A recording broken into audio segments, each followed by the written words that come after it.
Hei alle sammen, velkommen tilbake til årets første intervju her på ESC Norge. Og den dama vi har med oss nå, hun trenger egentlig ingen introduksjon, for hun har vært aktuell på TV-programmer som har hatt med musikk å gjøre i over 10 år.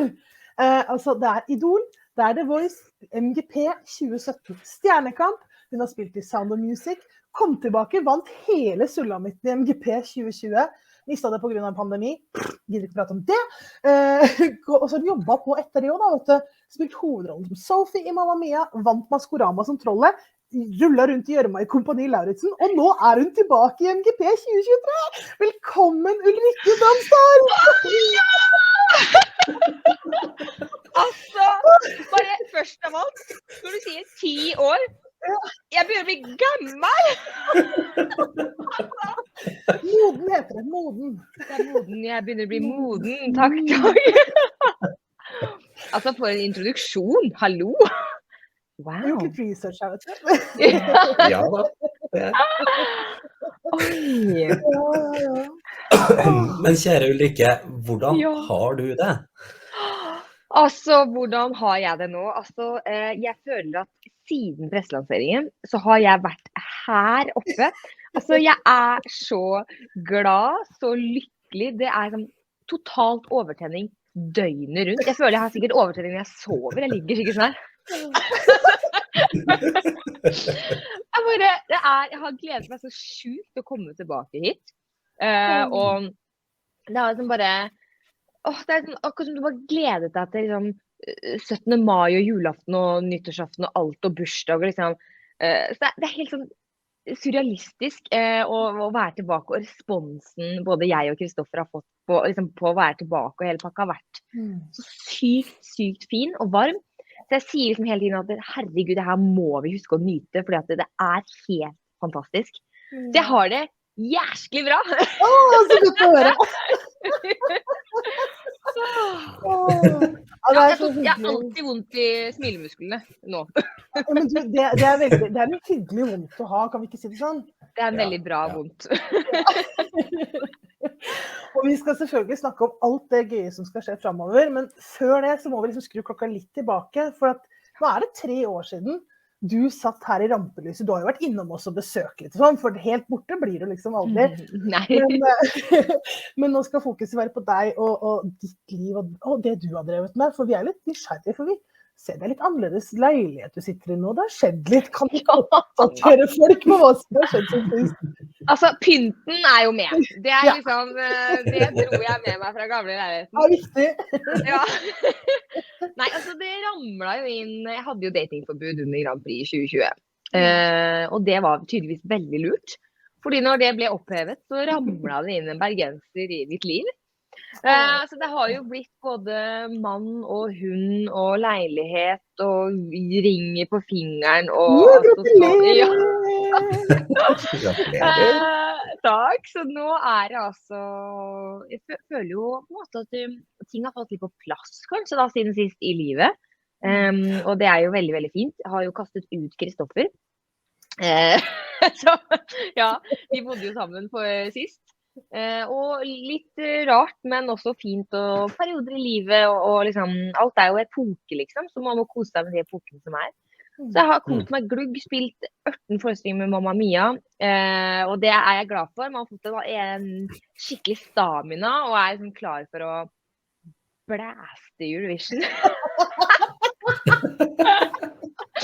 Altså, det er ganske sjukt, for jeg trodde jeg var sulten på å skulle representere Norge i 2020, men det jeg kjenner på nå, altså, det er noe helt annet. Så man kan faktisk bli enda mer skrubbsulten. Ja, at du er sulten på Eurovision, det er vi ikke i tvil om, for vi har jo sett deg snoke rundt, og du har vært innom livesending, og du skaper jo alltid stemning, og virker å være alltid liksom, skikkelig gira rundt hele sirkuset, da, så det er veldig gøy. Så sjukt det var. Jeg må liksom roe meg ned noen ganger, liksom, og bare, ja, altså sånn. Men så tenker jeg, man må, altså, å gjøre et sånn her eventyr og ikke gå all in og nyte, det er jo for dumt. Og så vet man jo aldri hva som skjer, altså det kan komme en pandemi, så man må nyte ting mens de Det har jeg lært. Ja, hører når du sier pandemi, så jeg får ikke lyst til å snakke om det engang, jeg får lyst til å bare hoppe videre, bare skippe det liksom. Så har du fulgt med litt, sånn, for navnet ditt var en av de aller første som dukket opp, og det la du litt opp til selv da, med å liksom legge poster rundt Grand Prix og Eurovision-tider i fjor, og sånn. Har du liksom fulgt med og sett at fans har begynt å murre, og det har begynt å snakke om, og i det siste var det kjempespekulasjoner? Ja, altså det jo umulig å ikke liksom, jeg så nysgjerrig, vet du, så liksom, og så meldte jeg meg jo inn i alle gruppene igjen, fordi det har jeg jo sagt før at etter 2020 så ble det jo litt mye for meg. Så jeg meldte meg jo bare ut av alt, bare fordi at man ble tagget i ting, og liksom, alt var jo ikke like positivt kanskje, og folk mener jo ikke noe vondt med det, men man tenker ikke over at jeg blir tagget, og så får man det med seg. Så jeg valgte jo liksom bare for eget hode, kropp og sjel, og trekke et lite steg tilbake, og savnet jo helt sykt, men så var det sånn, herregud, når kan jeg melde meg igjen uten at liksom, jeg kommer tilbake! Og så spurte jeg ikke selv, så bare, jeg melder meg bare inn, men jeg tør ikke å begynne å kommentere ting. Fordi jeg bare vil prøve liksom å... Nei, jeg skal ikke, jeg bare lusker her fordi jeg synes det litt spennende. Men så har det jo vært liksom helt sjukt sånn, responsen i utlandet og på en måte fansen der ute har jo det siste året sendt både Kristoffer og meg meldinger hver uke, liksom, when is she coming back? Og bare sånn, nei, vi trenger å finne den rette låten, og la. Men det skal sies at det har jo vært liksom, vi har jo jobbet skikkelig for å skrive låten, og det har jo vært vanskelig. Vanskeligere enn Attention, fordi at man plutselig hadde jo vunnet en gang, og det betyr liksom mer, og man vil jo liksom, om ikke lage bedre, men i hvert fall ikke noe dårligere enn Attention, ikke sant? Så man satt jo mye press på seg selv. Så det har vært liksom en lang prosess, men det har vært skikkelig vanskelig å ikke bare rope ut og skrive «Yes, I am back, just wait!» Så jeg liksom bare... Jeg prøvde å la Kristoffer svare på alle sånne, for jeg så dårlig på å lyve. Han litt bedre der, det jeg bare sier. Så jeg har liksom bare sånn, prøvd å liksom unngå, hvis jeg har sett liksom når nesten jeg ikke har turt å åpne meldinger hvis jeg ser litt sånn der, are you coming? Nei, den tør jeg ikke å åpne, for jeg bare sånn. Så det ikke det at jeg ikke har hatt lyst til å svare folk, det bare at jeg har vært livredd for å lyve. Ja. I utgangspunktet jo det en veldig fin egenskap da. Det ikke det? Jo. Folk vil ha litt forståelse for at du har vært litt stille og ikke så mye svar i det siste. Det det. Og i dag, Ulrikke, så det jo release-dagen til Honestly. Gratulerer med dagen! Gratulerer! Hvordan føles det endelig å kunne snakke om låta og den hemmeligheten du har holdt på så lenge? Altså, det jo som å føde et barn, kan jeg se for meg. For jeg har jo ikke født noe barn enda. Altså, så magisk, og liksom bare... Og så det så rart også, liksom, fordi at vi slapp jo så liten snippet.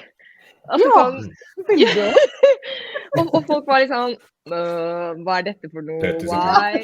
Ja, bare... Jeg så liksom noen kommenterte sånn, den ikke ferdig? Jeg var sånn, jo, men vi ville bare spare på liksom hele greia, for det så vanskelig, føler vi, å liksom dele noe av den låten, uten å liksom, man trenger på en måte hele pakka for å forstå. Så i dag en gledens dag, og bare, det bobler ikke mindre inne i kroppen i dag. Nei, fy søren, altså, og det jo en så, hva skal jeg si, en veldig levende låt. Den ikke stillestående på noen som helst måte. Den stor, det skjer mye her. Det litt sånn bevisst, eller det bare sånn at det magien av musikken? Altså, det jo... jeg har aldri jobbet så hardt med en låt som denne. Så hva skal jeg si? Altså, det har jo gått fra... Vi har jobbet så mye og så lenge med den, at liksom, det har gått fra at en uke har man vært liksom, å herregud, dette låta, til neste uke at nei, guri, dette jo ikke det, nei, hva vi holder på med? Man blir jo helt gæren når man jobber så mye, men det bare fordi det betyr så ekstremt mye. Men det jo ikke en vanlig pop-radiolåt, vil jeg jo si. Nei, det kan Noen vi vil jo være da- enig i. Ja. Den jo skrevet med at vi skal være så liksom at vi har lyst til vi har skrevet den for at vi har lyst til å vinne Eurovision. Så ballsy skal jeg være. Jeg lov det. Så ja, altså sånn man må overraske, man må liksom tørre å være litt gæren, strekke det litt i alle retninger da. Det skal skille seg at du skal på en måte ikke være en vanlig radiolåt heller, liksom. Det jo for Eurovision og Grand Prix, ikke sant? Det noe eget. Og så vil vi jo liksom fortelle, jeg føler jo med låten at vi forteller på en måte en historie. At man med på en reise i låten fra det liksom det rolige til det liksom man får både ja, man får pose og sekk. Og så da klarte man også å lage det veldig rart, for hvis jeg på en måte hører på den og Attention liksom etter hverandre, så føles Attention så veldig, veldig rolig i forhold. Og det synes jeg på en måte en bra ting, sånn at det ikke den samme låten jeg kommer med på nytt. At det føles i hvert fall personlig ut som noe helt annet. Det var jo også veldig viktig, både for meg og Kristoffer, at det skal ikke være Attention igjen da. For at Attention var Attention. Ja, for det ligger jo en veldig sterk historie bak den låta. Kan ikke du ta med oss på, du har jo vært inne litt på det, men altså, vil du ikke ta med oss på reisen til den låta her? Ja, så da vi liksom bestemte oss for, når jeg sier vi, så det jo meg og Kristoffer som de fleste kjenner til, manager Kristoffer, som også bestevenn. Han jeg kastet ut. Ups. Men da vi liksom bestemte oss for at vi har lyst til å komme tilbake, så vi jo, fordi vi har vært med i gamet før, så vet man jo på en måte at man skal faktisk ha noe å snakke om. Det skal bety noe. Man vil jo helst kunne klare å treffe, fordi selv om Eurovision liksom i utgangspunktet Europa, så det jo hele verden som engasjerer seg i dette. Og det kanskje veldig forhold til liksom, når jeg var med i 2017, og nå det at jeg vet at det jeg synger om, det må bety noe. Så var det liksom, ok, hvordan skal vi lage en låt vi kan snakke om, og som betyr noe for oss, og som kanskje kan bety noe for andre, men som ikke liksom den klisjeen at 2020 gikk dårlig, og nå kommer vi tilbake. Altså sånn, liksom det skjønner, på en måte, det skjønner alle, liksom, som at man selvfølgelig kommer tilbake og klar for å liksom, fit for fight, liksom. Altså sånn. Og så begynte vi jo å snakke mye om, for det skjedde jo veldig mye sånn personlig for meg og Kristoffer. Altså det jo ingen hemmelighet at 2020 var kjempetøft. Med stemmekaos, med avlysninger, med all den usikkerheten. Og det som veldig mange ikke visste, var jo at pappaen til Kristoffer ble kreftsyk rett før i julen 2019 fikk han den diagnosen. Og Kristoffer, som så et tullete, fint menneske og tenker liksom alltid på andre først, han fortalte jo ikke meg dette med en gang, fordi han var så redd for at det skulle liksom sette en demper på presselansering for 2020 og alt mulig. Og dette liksom, jeg og Kristoffer bruker jo hele denne perioden og dette eventyret her på en måte også liksom parterapi. Fordi vi snakker veldig mye sammen nå om ting som vanskelig å snakke om, fordi følelser kjempevanskelig. Man redd for å si feil, gjøre feil. Så pappaen til Kristoffer døde jo også dagen etter at Eurovision ble avlyst. Så det her var en helt ekstremt intens periode, en vond periode på ulike plan. Vi bodde jo sammen på 60 kvadrat, hadde 2 kriser gående i samme hjem, hvor krisen med at den store drømmen, den vi ser at vi skjønner at liksom, dette kommer ikke til å gå. Og samtidig så mister Kristoffer pappaen sin på samme tid. Og det var liksom veldig, veldig vanskelig det vanskelig å være venn. Det vanskelig å ikke liksom Kristoffer slapp meg ikke inn. Jeg visste ikke hvordan jeg skulle. Man så redd for. Jeg angrer jo nå for at jeg ikke liksom pushet han mer til å snakke med meg, til å være åpen. Men det så vanskelig, det ting man kan se på etterpå da, som man kunne gjort annerledes. Og oppi alt dette da, så fordi jeg og Kristoffer snakker så ekstremt ulikt sorgspråk, og man går gjennom ting på så ulik måte. Jeg trenger kjærlighet, jeg trenger å bli holdt rundt, jeg trenger å snakke om følelsene, mens Kristoffer stenger seg inne, vil ikke snakke, han bare bruker jobb for å liksom ikke deale med det da. Så det som skjer jo at vi bor sammen, alle disse tingene skjer, fra å være som erteris og snakke sammen og le sammen. Jeg så på noen videoer her i går faktisk av liksom, hvordan det var hjemme i den leiligheten. Det var jo full fest hver dag og masse kjærlighet og følelser til å bli liksom det kaldeste stedet i hele verden. Det var altså så vondt å være i den leiligheten. Både fordi man følte liksom man skuffet hverandre, man skuffet seg selv, altså sånn, det var så liksom opp og ned da. Og da gikk vi fra å liksom snakke sammen og være erteris til å ikke si et ord til hverandre. Vi klarte ikke å være i samme rom, det var bare veldig, veldig, veldig vondt. Og hvis en kom inn på kjøkkenet, så gikk den andre ut. Altså det ble bare... ja, det var en veldig, veldig tøff periode. Og jeg endte med å flytte til Skjeberg, for vi var jo i karantene, og liksom... Det var veldig...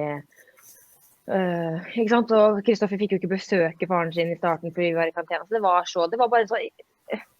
Det så vanskelig, og så det så rart, og liksom, sånn da, med at avlysning og ting og tang, at man aner aldri hva som skjer liksom bak alle dørene liksom, sånn at det så altså det var jeg blir bare det var puste litt, det er vanskelig å snakke om, eller sånn det så personlig da men jeg flytter ut og skjønner, det eneste vi kommuniserte med hverandre var jobb. Det var bare sånn, hei, de trenger det en sånn Eurovision-greier, en hilsen her, et eller annet, noe sånt noe. Det var det eneste vi snakket om. Og når jeg fikk litt avstand, så skjønte jeg at nå kommer vi til å miste hverandre. Vi mister hverandre. Og Kristoffer for meg liksom, han beklager Oscar, men han også min andre halvdel. Jeg har 2 andre halvdeler, dere deler på dem. Det får være greit. Det får være greit. Jeg har 2 mannfolk i livet, sånn det bare. Fordi Kristoffer, han, både i jobbsammenheng og Grand Prix Eurovision og livet generelt, så han liksom, han grunnpilaren da.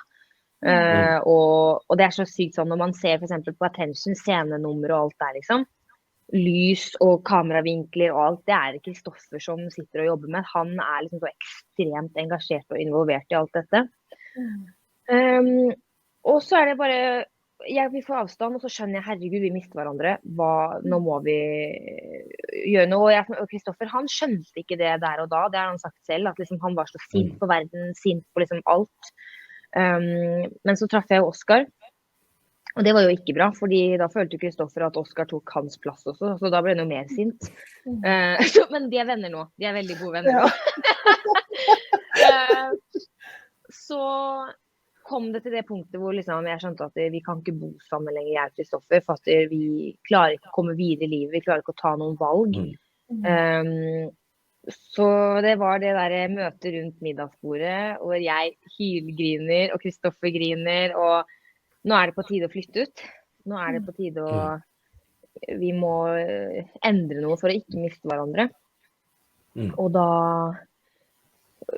kommer vi til det punktet hvor vi flytter fra hverandre, og den panikken der med å liksom skjønne at nå mister jeg det mennesket som betyr, liksom, et av de menneskene som betyr mest for meg i hele verden. Det var så veldig ekstremt. Jeg tror så mange kan kjenne seg igjen i det da. Og også ikke minst liksom, å være redd for hvis noen mister noen, for eksempel i livet, som noe av det tøffeste man kan gå gjennom. Hva sier man som ikke feil? Man redd for å si noe som feil, noe som gjør det vanskeligere. Det så sykt sånn ubehagelig situasjon. Så det jo liksom det Honestly handler om. At man forstår at det ingen meg uten deg, og at det kanskje, man tror det tydelig at det selvfølgelig døren min åpen, og du kan snakke med meg, men så skjønner ikke den andre det. alle disse, liksom, de store følelsene da. Jeg har mye følelser. Og det så vanskelig å forklare de så kort, liksom, så kort, ja, det blir en lang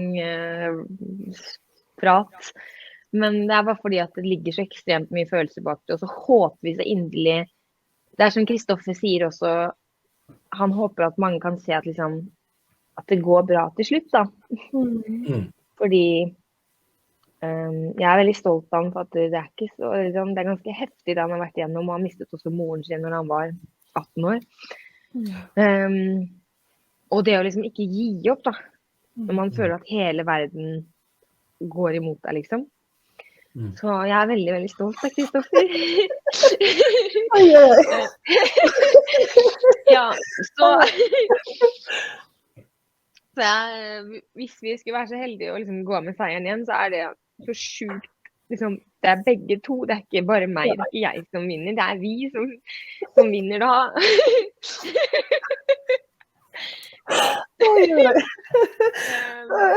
Vi håper at Honestly kan treffe noe i dere da.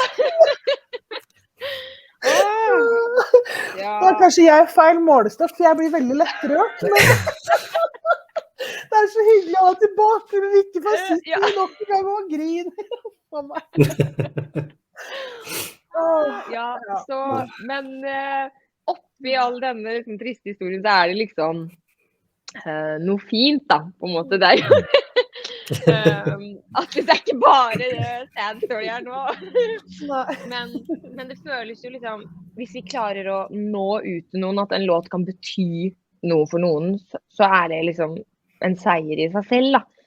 Fordi at man vet jo selv hva musikk kan bety for en, og liksom hva det kan gjøre, så ja, det føles så sykt mye, liksom, ikke bare det at vi har vunnet en gang før og har lyst liksom, til å representere Norge, men det bare føles så mye viktigere, vi liksom, føler vi har en enda liksom, viktigere historie å fortelle i år da, rett og slett, så det ligger mye følelser og mye jobb bak dette, og tørre der, man blir veldig sårbar på en måte i dette også, men så har vi også bestemt oss for at, liksom, for at jeg har jo helt ærlig vært innom, liksom, jeg tenker jo mye, og etter alt så har man jo tenkt sånn, skal man komme tilbake, skal man tørre, hva man ikke vinner, det vil jo selvfølgelig være et nederlag, og sånne ting, selvfølgelig, man jo menneske, men så tenkte jeg sånn, herregud, jeg kan ikke la den frykten for liksom, ikke vinne, for at, herregud, det 21 gjeng med 21 flotte artister, flotte låter, en skal vinne, altså sånn vil det bare være, og så man må liksom ikke la den frykten stoppe seg, for heller komme tilbake år etter år da. Altså,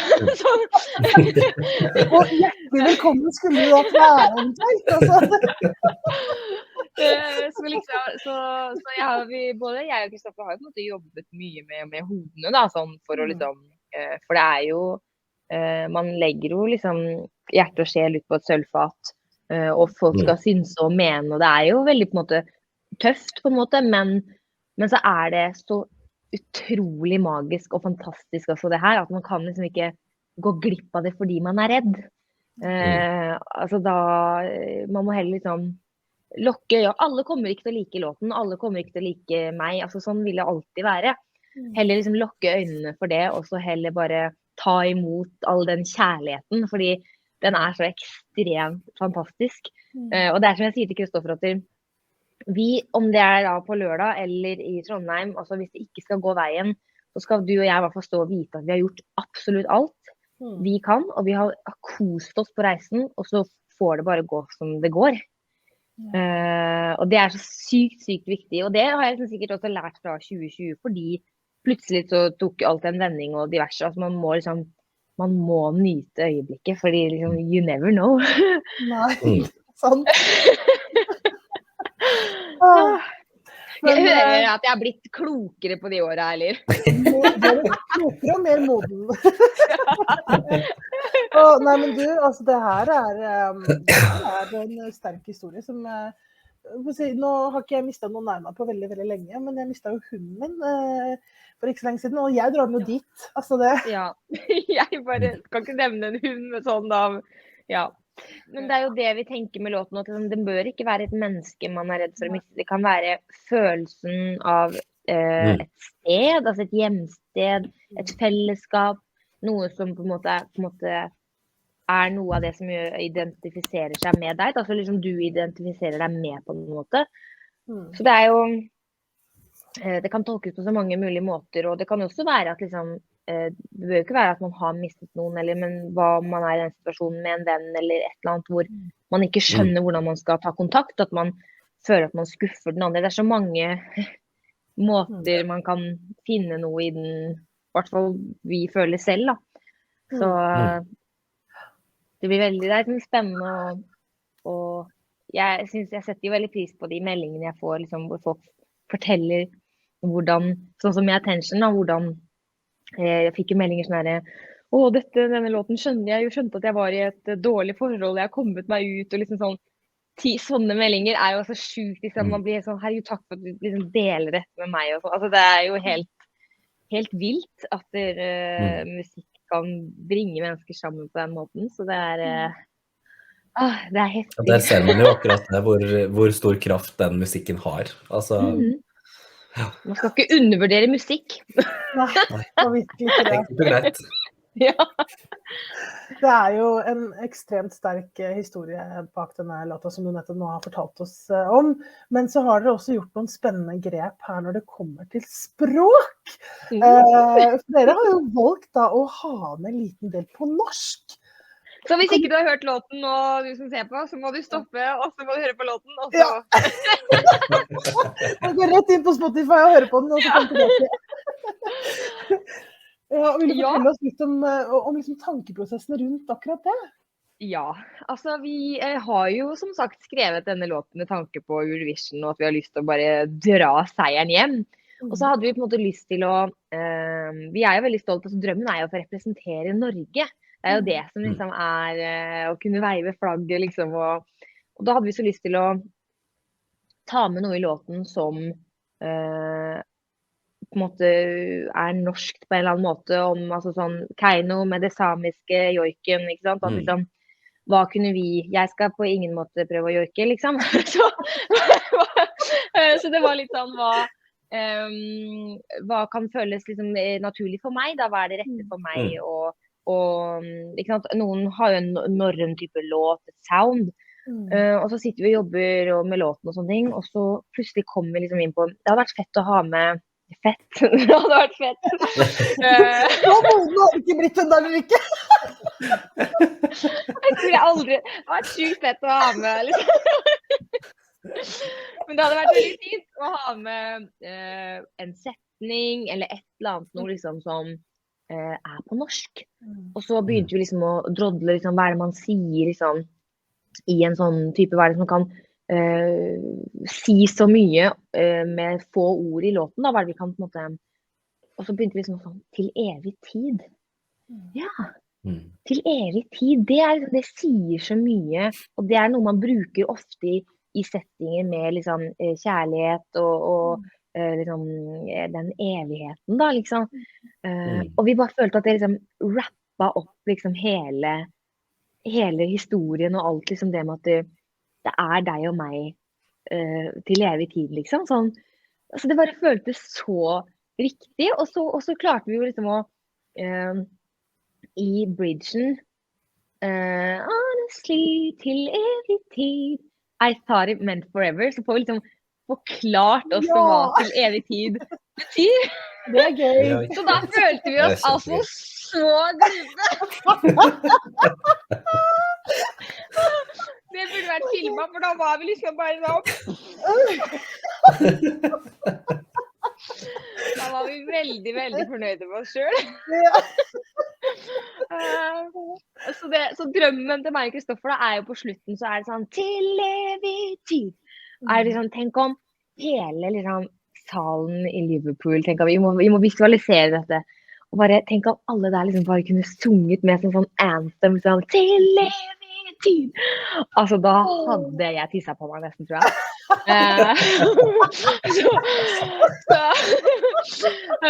Jeg lover at hvis jeg skal komme meg dit, så skal jeg love å ha kontroll på blæra i det øyeblikket. Og så det liksom spennende for liksom Europa med liksom til evig tid. Sånn. Det jo noe her som litt sånn, hva betyr det? Og at man engasjerer jo. Og at liksom, jeg tror kanskje på en måte at bare på norsk kan jo selvfølgelig funke kjempebra, men det lettere kanskje å være mer interessert i hva betyr det ene, når man forstår på en måte låten. Det var litt sånn, i hvert fall det vi ønsket da, at det skal liksom være lett å forstå det uansett, at liksom ikke, mens det mer en liksom spennende greie som også gjør det liksom et særpreg på det da. Og så det jo lett å uttale til evig tid. Det jo ikke vanskelig nok ord, så det jo veldig, veldig kjent. Det verre med Ulrikke. Ulrika! Ulrika! Det verre med navnet. Ulrika! Ulrike Brandster, yeah! Så det verre. Men det kan du leve med, tenker jeg. Absolutt. Jeg gjerne litt Ulrike, det var hva enn du ønsker. Jeg det. Altså, vi vet jo hvor mye du brenner for det her, og du har jo vært litt innpå det, men hva ville det betydd for deg å representere Norge i Eurovision? Jeg blir helt rørt bare du sier det. Det ville betydd veldig mye. Altså, shit, jeg skjønte ikke at det skulle ta meg, det tok meg litt på senga, det der. Det bare, jeg kan ikke gi meg før det skjer, og det kan ikke Kristoffer heller. Det som han sier at det går ikke med deg nå, Ulrikke, så må jeg være manager for alle artistene neste år. Nei, men og det vel egentlig liksom, drømmen til meg og Kristoffer jo å gjøre det sammen. Og det liksom, det den store, store drømmen, og så det sikkert ekstra spesielt siden vi har vært så nærme. Vi har vært så nærme å få oppleve det, og få gjøre det, og liksom ta det ansvaret da, for vi ser på det veldig som et ansvar på en måte å skulle representere Norge, og vi har lyst til å gjøre en god jobb, vi har lyst til å gjøre alle stolte. Og så jeg som husker så godt, eller sånn, et av det som jeg husker, for at når først liksom konfettien gikk i 2020, og så jo alt litt sånn blurry. Men jeg husker så liksom at jeg på vei opp til scenen klemte mamma og pappa, og så sa jeg sånn, endelig. Og det for at jeg har jo liksom vært en drøm i så mange år da. Nei, uff, nå blir jeg. Oi. Og det liksom, det føles så stort, og så, ja. Det bare betyr veldig, veldig, veldig mye. Og jeg kan love at hvis det går veien, så kommer jeg og Kristoffer til å gjøre liksom alt i vår makt for å liksom, og det var liksom også litt av grunnen til at jeg kanskje ikke var klar i forrige året, eller årene som har vært at liksom, for det første så det liksom, det krever jo veldig mye å skulle liksom gå all in, og man må, hvis man ikke 100% der, fordi altså i hodet eller i kropp og sjel, så går det ikke. Man må liksom være sulten, man må ha lysten og liksom overskuddet til det. Og det har vi så ekstremt nå. Og så det sånn at også med tanke på at alt med fans og fan-eventene liksom ikke har kunnet være på samme måte på grunn av pandemien da. Så har liksom, vi har så lyst til å liksom gjøre hele pakka. Vi ikke med bare for å vise frem låta, liksom. Vi med for å vinne Eurovision, liksom. Så det betyr ekstremt mye, og det som, altså, det bare å få sendt oss av gårde, for hvis ikke så dukker jeg opp hele tiden. Vet du, når du sier det sånn, så begynner man å tenke først. Nei da. Oi, oi. Nei, så, ja, det er sånn et følelsesladd tema, og bare, det er jo et eventyr, og selvfølgelig har man jo lyst til å på en måte lese ferdig hele eventyrboka. På en måte, vi har fått lest første kapittel, og så var det noen sider som var revet ut. Ja, man skjønner jo at den drømmen, og spesielt i deres tilfelle, som er såpass unikt, da, så skjønner man at liksom, som du sa, du visste ikke hvor sulten man kunne faktisk blitt på dette her, og det skjønner vi jo når du sitter og forteller, vi ser hvor mye det betyr for deg. Så. Men noe som du må gjennom, for det er jo noen du snakker jo litt om det når vi møtes her og der, at liksom det er noen delmål her, du kan ikke hoppe rett til Liverpool, fordi nå skal du for første gang gjennom en delfinale nå på lørdag. Hva tenker du om det, ja? Spennende. Altså det, og jeg tenker sånn konkurransemessig så tror jeg det er veldig bra at det ikke er noen forhåndskvalifiserte. Og på en måte så, med tanke på hvordan det har vært tidligere med forhåndskvalifiserte, så i en finale så kjemper jo alle mot alle uansett. Men jeg tror det er sunt å kjenne på liksom det at det betyr noe hver enda gang man opptrer, og at liksom det blir litt mer sånn flammer under liksom man løper på sånn der flammestein, det blir jo litt mer sånn så det er, og vi har jo på en måte gjort at forrige gang så sparte vi jo kanskje litt på kruttet med tanke på, vi hadde jo liksom kjole og altså sånn, at vi har jo kanskje tenkt litt annerledes nå enn hva vi gjorde sist da, at nå tør man kanskje ikke på samme måte å spare på kruttet, fordi man liksom, det betyr med en gang når man liksom blæster på. Blæster på! I dag kommer det mye greier her. Altså, det er jo på en sånn release-dag som dette her da. Ja, det er godt. Men så tenker jeg liksom, og at det jeg synes er veldig kult da, er at konseptet er endret litt, at ikke det er så mye dueller, det er liksom, det virker mer brutalt i år, synes jeg, på godt og vondt, men det er liksom bra, det virker som at det betyr mer, artistene må bety mer for artistene, det må bety mer for de som sitter og ser på, med den ene stemmen, altså liksom, det er liksom veldig mye sånn, du må liksom gi alt, og ha en liksom tydeligere følelse rundt det hele. Så det synes jeg er skikkelig, skikkelig kult. Vi får se om jeg synes det er like kult på meg på lørdag, hvis det ikke... Ja, det var det. Ja. Men nei, jeg synes det er veldig bra, og liksom, det føles ut som at det betyr mer på så mange måter i år, og så enklere for folk å forstå, og at liksom hele konseptet og sendingen. Så jeg har veldig troa på at NRK har gjort noen lure, gode valg med det. Det er spennende twister og endringer i år med internasjonal jury også. Veldig. Det er jo, men det er jo også kult da, for det ligner jo mer på Eurovision. Og sånn, det er jo litt spennende å se hva er det Europa ønsker seg, liksom. Det er jo veldig interessant. Det er jo men det som jeg synes også er veldig fint med den norske fansen nå, er liksom at uansett hva man sender, så går man liksom all in og støtter det bidraget. Og det synes jeg er veldig kult, at liksom man kan ha sine uenigheter og alt opp mot. Men så backer man, og det gjengen backer liksom. Ja, gutta backer.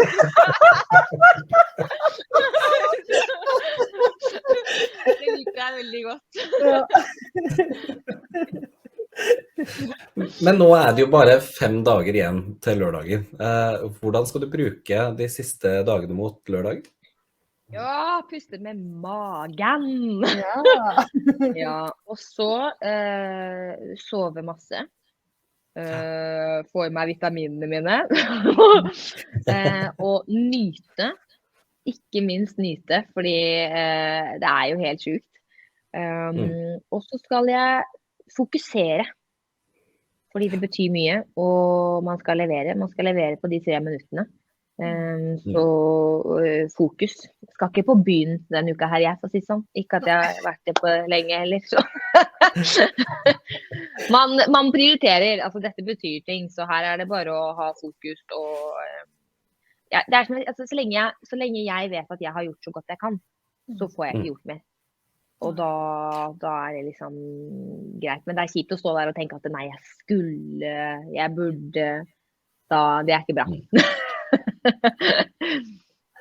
Det er veldig, veldig god innstilling. Og nå er det jo som sagt 5 dager til vi skal få høre deg live, men og så fikk vi en liten snutt i stedet. Men kan du synge litt mer av låta di for oss før vi avslutter? Oi!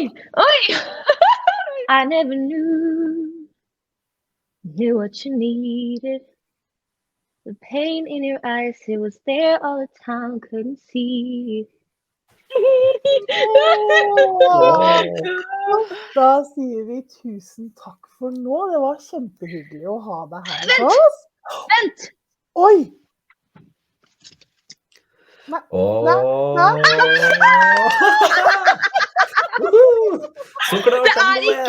Det er ikke en fest uten at vi går for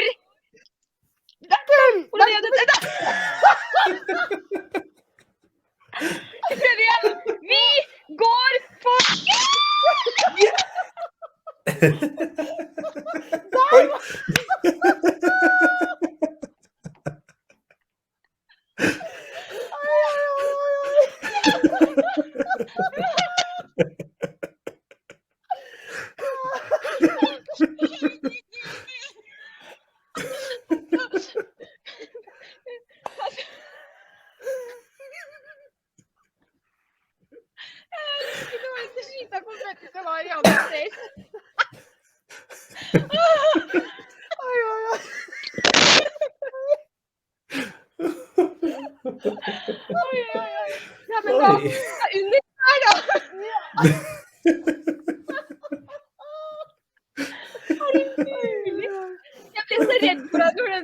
Jeg glemte å se hvor jeg Ja. Da har jeg noe jeg skal øve på. Jeg burde skutt rett opp, selvfølgelig. Det skjønte jeg nå. Da går vi ut med et peng, da, dere. Det gjør vi. Ikke sant? Helt klart. Og med det så sier vi lykke til på lørdag. Lykke til på lørdag! Jeg håper jeg er bedre der. Tusen takk for besøket. Ha det!